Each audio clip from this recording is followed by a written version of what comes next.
Atenção, pessoal, sexto C, dia 14/11/2024. Estamos fazendo aqui a nossa devolutiva qualificada da segunda VA, Direito Processual Penal das provas e prisões cautelares. Estou gravando a devolutiva para que os que estão em casa possam acompanhar. Questão 1. O Código de Processo Penal estabelece, questão 1, correto, letra E, a impossibilidade de identificação do acusado com o seu verdadeiro nome e outros qualificativos não retardará a ação penal quando certa identidade física. Isso aqui, gente, está no artigo 259 do Código de Processo Penal, tá? 259. Não é obrigatório que tenha-se obrigatoriamente no processo penal a identificação civil. Se o indivíduo estiver preso, por exemplo, em razão de um flagrante, mas não se conseguiu a identificação civil, é possível que ele seja inclusive denunciado e o Ministério Público, durante o processo, pode a qualquer momento retificar essa identificação civil com os dados que obtiver depois. Então, letra E na questão 1 e o fundamento é o artigo 259 do Código de Processo Penal. Questão 2, enunciado. A respeito das regras de impedimento e suspeição previstas do 259 a 258, é correto afirmar que, todos aqui em sala estão com a prova em mãos, né, gente? Todos? Questão 2, o correto é a letra D. O juiz restará impedido para atuar em processo em que já tenha atuado como autoridade policial ou mesmo órgão do Ministério Público. Isso é causa de impedimento. O juiz, antes de ser juiz, ele verifica que ele havia sido no passado promotor de justiça, delegado de polícia, e ele atuou no passado naquele feito, naqueles autos de processo. Ele é impedido como juiz, está nos artigos 252 e 253 do Código de Processo Penal, estudado em sala as hipóteses de impedimento e suspeição. Então, questão 2, correta, letra D de dado. Questão 3 da nossa VA. De acordo com o Código de Processo Penal, o acusado tem a prerrogativa e o direito de estar presente à audiência, quando da oitiva das testemunhas de acusação e defesa. A defesa realizada pelo próprio réu, sem a participação de um advogado, é definida como, gente, letra C, autodefesa. Por exemplo, nas hipóteses em que o réu nega a autoria do fato, nas hipóteses em que no interrogatório do réu, feito em audiência, ele alega alguma tese em sua defesa do próprio interrogatório. Isso é uma forma de autodefesa. Lembrem-se, quem está assistindo o vídeo, no processo penal existe a autodefesa, que é feita pelo próprio acusado, no momento que nega o fato, ele está se defendendo, por exemplo, e a defesa técnica, que é feita por advogado devidamente inscrito nos quadros da OAB. Questão 4, da assistência da acusação. Sobre os poderes do assistente de acusação, marca a alternativa incorreta. Também falei em sala, gente. Quem são ou quem pode ser o assistente de acusação? A própria vítima ou os seus parentes, cônjuge, ascendente, descendente ou irmão. E o assistente, eu falei isso em sala, ele é coadjuvante da acusação. Ele auxilia a acusação. Aqui, nessa questão 4, o assistente pode propor tudo. Propor provas, está certo. Ele pode participar da instrução, está certo. Até no júri o assistente de acusação participa. Letra D também está certa. Ele apresenta alegações finais. E letra E, ele é um coadjuvante, é um assistente do Ministério Público. A única que está errada é a letra C. Ele pode recorrer da decisão condenatória pedindo aumento de pena. Tudo bem. Absolvição, ele vai recorrer? Não, ele não está ali como advogado. Ele está ali como assistente. Então, absolvição, não. Isso que faz a letra C errada. A questão 4 pediu a incorreta, então a incorreta é a letra C. Certo, gente? Para quem está em sala? Certo? Questão 5. Assinale a alternativa correta, conforme as normas do artigo 261 ao 267 do CPP. Nessa questão 5, a correta é a letra B. Nenhum acusado, ainda que ausente ou foragido, será processado ou julgado sem defensor. Esses artigos aqui dessa questão 5 são referentes ao acusado e seu defensor no processo penal. O réu pode ser processado e julgado sem a presença de um advogado no crime? Não. E se ele não tiver condições de nomear um advogado? Defensoria Pública ou dativo nas comarcas em que não há ainda defensoria instalada, certo? Mas nenhum acusado, coloquem isso na sua mente, não se esqueçam dessa regra que está no 261 do Código de Processo Penal. Nenhum acusado será processado sem a presença de um defensor. Questão 5, letra B. Questão 6. No caso de não comparecimento do perito, o Código de Processo Penal prevê que a autoridade poderá determinar, letra B, a sua condução apenas se a ausência tiver sido sem justa causa. Vimos lá dos peritos e dos assistentes técnicos. Se o juiz nomeia o perito e ele não comparece, o juiz manda conduzi-lo. Então, questão 6, letra B. Questão 7. No processo penal brasileiro, existem vários atores que atuam para que haja o devido processo legal, como juízes, promotores, assistentes técnicos e outros auxiliares da justiça. Sobre esses atores, indique o item correto. O item correto é o B. A Gisele até perguntou o que é a expressão parquet. É uma expressão que vem do direito francês e o parquet, na França, é sinônimo de Ministério Público. Aqui no Brasil se usou isso muito no passado, algumas provas de concurso ainda usam, de OAB ainda usam, então sempre que você vir essa expressão parquet, ela está associada ao Ministério Público. Então, questão 7, letra B de bola. Os membros do Ministério Público ou parquet, titular da ação penal, representam o interesse da sociedade, ou o membro, está no singular, representa o interesse da sociedade. Por que não é assim? Os assistentes técnicos prestarão o compromisso de bem e fielmente desempenhar o encargo, não os peritos. Os peritos. O assistente técnico é nomeado pela parte, entendeu? O assistente técnico acompanha. Quem presta compromisso é o perito, não o assistente. Certo? É uma pegadinha, Gisele. Então, a questão 7, correto, letra B de bola. Questão 8, tá tranquilo, tá favorável aí, gente? Todo mundo acompanhando direitinho? Beleza. Questão 8. Considere que um perito criminal faça afirmação falsa em depoimento judicial com o intuito de obter vantagem prometida por terceiros. Entenderam, né? O indivíduo é perito e faz uma perícia falsa, uma afirmação falsa na perícia, mediante suborno. Neste caso, a prova produzida pelo perito é ilícita e deve ser desentranhada do processo. Essa expressão desentranhar é letra A, viu? Na questão 8, é retirar do processo, retirar dos autos, tá? Por quê? Porque foi produzida sob suborno, entenderam? Sem prejuízo do crime de falso testemunho ou falsa perícia, que é o mesmo crime. Questão 9. Tendo em conta as disposições relativas aos peritos e intérpretes constantes no Código de Processo Penal, é correto dizer que, questão 9, letra C, tanto o perito quanto o intérprete são passíveis de condução determinada pela autoridade, caso não atendam à intimação sem justa causa. Interessante que nessa questão 9, letra C, ela está repetida, né? Ela já caiu lá atrás, em outra questão com palavras diferentes.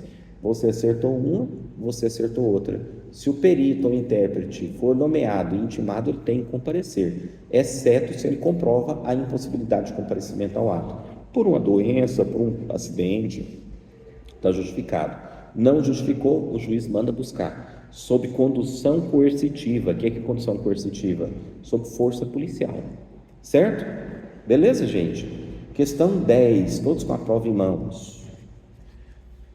O Código de Processo Penal estabelece que os órgãos do Ministério Público não funcionarão nos processos em que o juiz ou qualquer das partes, por seu cônjuge ou parente, eu não posso atuar no processo como juiz e a minha esposa, por exemplo, como advogado ou vice-versa, consanguíneo ou afim, em linha reta ou colateral até terceiro grau, inclusive. A regra processual prevê, em relação ao Ministério Público, hipóteses de impedimento. Suspeição, basicamente, é quando há parcialidade. O juiz é suspeito quando ele é parcial, quando ele aconselhou uma das partes. Ele é impedido quando tem uma relação de parentesco. Eu sou juiz, sou parente, casado, irmão, filho do advogado, do promotor, uma relação de parentesco. Há impedimento. Questão 10, letra E, de elefante. Questão 11. Podemos? Testemunha que depõe sobre o que viu e ouviu sobre os fatos no processo penal é o mesmo que testemunha. Gente, isso aqui é doutrina pura e foi falado em sala. Testemunha direta. Quem é a testemunha direta no processo penal? É aquela que conhece os fatos. Quem é testemunha direta no processo penal? É aquela que viu e ouviu os fatos. E a testemunha indireta? Não, eu não sei, mas sei por ouvir dizer. No dia eu estava no bairro e me disseram o quê? Mas você viu? Não, só ouvi dizer. Isso é indireta. Entenderam? Agora direta, eu vi o crime acontecendo. Certo? Então, questão 11, letra A. Questão 12. Questão 12. No que tange a oitiva das testemunhas arroladas pela acusação em audiência de instrução e julgamento, na forma do 212 do CPP, é correto afirmar que, letra E, o juiz pode intervir a qualquer momento diante da ilegalidade na condução do depoimento. Gente, a testemunha direta fala sobre o que viu e ouviu acerca dos fatos. Porém, se essa testemunha está produzindo um depoimento ilegal, por exemplo, mentindo, o artigo 212 diz que o juiz pode intervir no depoimento a qualquer momento. Inclusive, o juiz pode alertá-la. Tá? Saiba que o senhor ou senhora, como testemunha, está juramentado e, se mentir, vai responder pelo crime de falso testemunho. O juiz está intervindo. Por quê? Porque o juiz é o presidente da relação processual e cabe ao juiz a regularidade na condução do processo. Não é produzir a testemunha, ele pode intervir no depoimento. Vamos supor, Gisele, a testemunha está mentindo, o juiz percebe, ele alerta. Para aí, você está mentindo. Você vai ser processado por crime de falsa testemunha. Você está sob juramento. O juiz pode alertá-la. Artigo 212 do Código de Processo Penal. Certo? Certo? Pode e deve, né? Porque cabe ao juiz conduzir o processo. Questão 13. Posso seguir? Pode? Com relação às testemunhas no processo penal, é correto afirmar que, questão 13, letra B, as pessoas impossibilitadas por enfermidade ou velhice de comparecer para depor, serão inquiridas onde estiverem. O juiz pode se deslocar até o local onde a testemunha está para inquiri-la, caso haja impossibilidade de depor? Pode. Eu já vi isso acontecer, já aqui em Anápolis. Uma testemunha estava muito idosa, impossibilitada. O advogado informou isso no processo. O juiz falou assim: então vou converter em diligência e vou ouvir a testemunha na casa dela. Entrou juiz, promotor, advogado do mesmo carro, foram ouvir a testemunha na casa dela, num carro oficial. Foram na casa da testemunha, ouviu a testemunha. Na época não tinha o depoimento por vídeo, era digitado, levaram o notebook, tomou por termo o depoimento e juntou no processo. Depois eu tive notícia, passou pouco tempo, essa testemunha faleceu. Então, questão 13, letra B, as pessoas impossibilitadas por enfermidade ou velhice de comparecer para depor serão inquiridas onde estiverem. Hoje está mais fácil, né? Faz a inquirição pelo Zoom. Mas nada impede o juiz de se deslocar, não, tá? Letra B. Questão 14. Todos com a prova em mão, gente? Considerando a regulamentação processual penal em relação às testemunhas, assinale a opção correta. Letra A. Um adolescente de 12 anos de idade pode ser testemunha, mas não prestará o compromisso de dizer a verdade sobre o que souber e o que for perguntado. Gente, é o que diz lá no Código de Processo Penal, se eu não me engano é do 212 também. Toda pessoa poderá ser testemunha, independente de quem seja. A princípio, toda pessoa poderá ser testemunha. Deixa eu achar um artigo aqui, só para confirmar com vocês. Aqui, 202, desculpa. 212 não, 202. Toda pessoa poderá ser testemunha. O menor com 12 anos de idade, 12 anos, pode ser testemunha? Pode. Mas ele faz o compromisso? Não, porque ele é inimputável, ele não pode responder por crime de falso testemunho. Mas olhe aí o artigo 202 do CPP. Toda pessoa poderá ser testemunha. Questão 14, né? Letra A. Questão 15. Todos com a prova em mãos? Com relação às disposições do Código de Processo Penal relativas ao ofendido, que é a vítima, e as testemunhas, é correto afirmar que, gente, letra B, durante o depoimento, não é permitido que a testemunha manifeste as suas apreciações pessoais, salvo quando inseparáveis da narrativa do fato. Artigo 207, 208, 209 do Código de Processo Penal. A testemunha não fala sobre o que ela pensa. Eu acho que o indivíduo é criminoso. Não, ela fala sobre o que viu e o que ouviu, exceto quando a narrativa é inseparável do fato.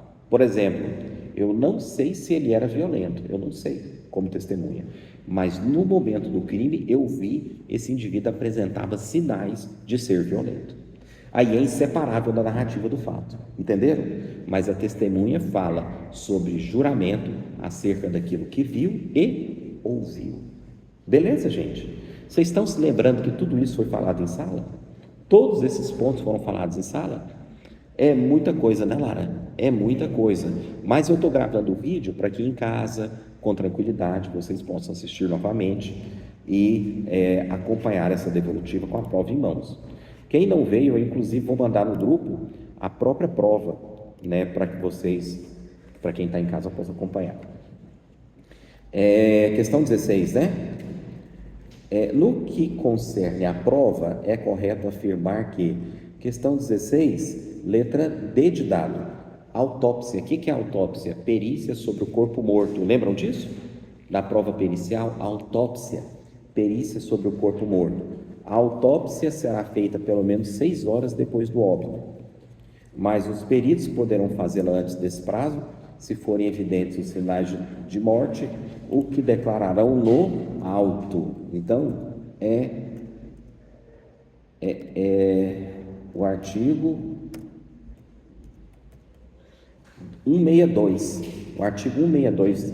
A autópsia será feita pelo menos 6 horas depois do óbito, salvo se os peritos, pela evidência de sinais de morte, julgarem posta a ser feita antes deste prazo, o que declararão no auto. Então, a questão 16, letra D, é o artigo 162 do CPP. Todas as questões aqui foram retiradas dos artigos. Questão 17. A respeito do acusado e de seu defensor, é correto afirmar que 17, letra E. O acusado, ainda que possua defensor nomeado pelo juiz, poderá a todo tempo nomear outro de sua confiança. Eu estou com a defensoria pública. Tudo bem, a defensoria pública é gratuita. Mas no meio do processo, eu quero contratar um advogado que eu confio e nomeá-lo, eu otorgo procuração, a defensoria sai. Entenderam? Ou, da mesma forma, vale para o dativo. Você está atuando como dativo. O indivíduo fala assim, não, eu confio no Pablo, quero contratá-lo como advogado, pegou a procuração, juntou, o dativo sai. Entenderam? Beleza. Gente, questão 18.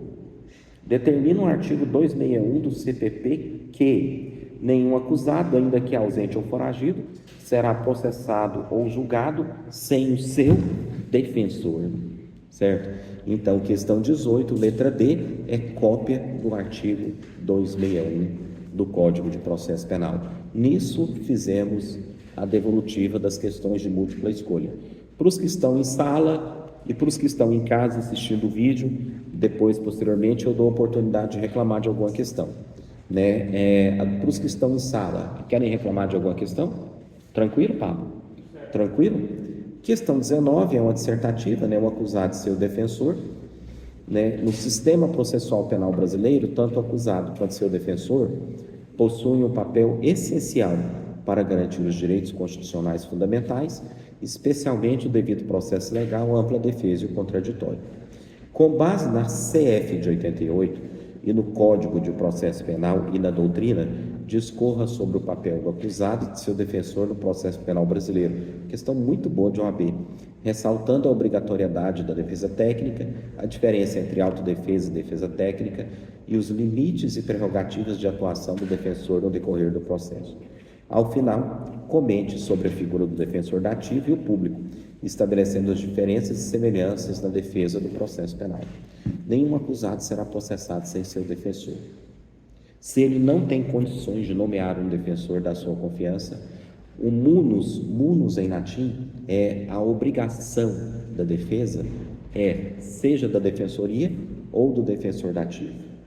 O defensor, ele atua nos interesses do acusado, acompanhando o acusado em todas as etapas do processo, certo? E, a todo momento, o acusado pode nomear um defensor da sua confiança, certo? E a diferença entre o defensor dativo e a defensoria? Gente, a defensoria é um órgão constitucional. Compete a ela a defesa das pessoas hipossuficientes na forma da lei em qualquer procedimento ou processo. Se nas comarcas não houver defensoria instalada, o juiz nomeia um defensor dativo, que é pago pelos cofres do Estado. Mas sem advogado, o réu não fica. Certo, gente? E questão 20, a função do Ministério Público no processo penal brasileiro. Gente, o Ministério Público, no artigo 129, tem várias atribuições, né? 129 da Constituição Federal. A Constituição de 1988 expandiu bastante as funções do Ministério Público. Até 88, o Ministério Público era um órgão tímido, com poucas atribuições. A Constituição Democrática ampliou demais as atribuições dele. E a questão pede, vejam bem o enunciado, o Ministério Público, conforme previsto na CF de 88, é a instituição responsável pela promoção da ação penal pública, desempenhando uma função essencial à justiça. No âmbito do processo penal brasileiro, o Ministério Público assume um papel acusatório e, ao mesmo tempo, fiscalizador do devido processo legal, garantindo a proteção dos interesses da sociedade e a aplicação correta da lei penal. Discorra sobre a função do MP no processo penal. Gente, a questão já deu a resposta. Propor a ação penal pública, atuar em todas as suas fases e ser o fiscal da correta aplicação da lei, né? Tanto é que o promotor é de justiça. Além de ser órgão de acusação, ele é promotor de justiça, fiscalizando a correta aplicação da lei em todas as etapas, detalhando as suas prerrogativas e responsabilidades, especialmente em relação à titularidade da ação penal. Gente, a própria Constituição Federal, no artigo 129, inciso 1, fala, é privativa a titularidade da ação penal do Ministério Público, detalhando as suas prerrogativas e responsabilidades, né? A obrigatoriedade de agir diante de um crime de ação pública, ele não tem escolha, ele tem poder-dever. Lembra que eu falei isso em sala? Praticar um crime, o Ministério Público, tendo elementos de autoria, materialidade, nexo de causalidade, ele é obrigado a oferecer a ação penal em juízo. Ele não tem a disponibilidade de oferecer ou não. Se ele tem elementos, ele tem que oferecer, sob pena de responsabilização pessoal do promotor que não age, né? E sua função de fiscal da lei nos processos que atua. Analise também a função do MP nos casos de transação penal e suspensão do processo, destacando as peculiaridades dessa função. Isso aqui é coisa de juizado, né?